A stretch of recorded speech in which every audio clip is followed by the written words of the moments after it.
The project that I was working on, 30 Duke Street, shows that steel reuse at scale is possible.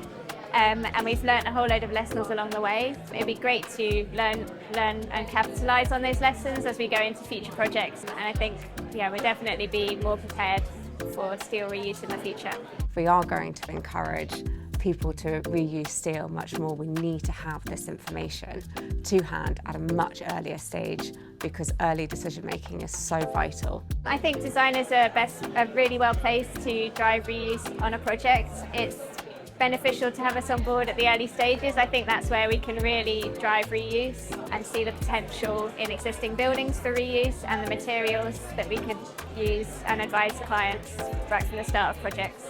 In summary, I think the most important thing is to ensure that we continue to collaborate together as a wider design team in order to help make these decisions. Gary Elliott was here at the end and did an incredible speech at the end. Super pleased to have him there, and he's been somebody that I've worked closely with over the years, and he's a real advocate for this. And so we're very thankful to Elliott Wood for being a platinum sponsor of this year's event, and also thankful for the whole team, but especially Gary at the end there to just wrap things up in a really great way.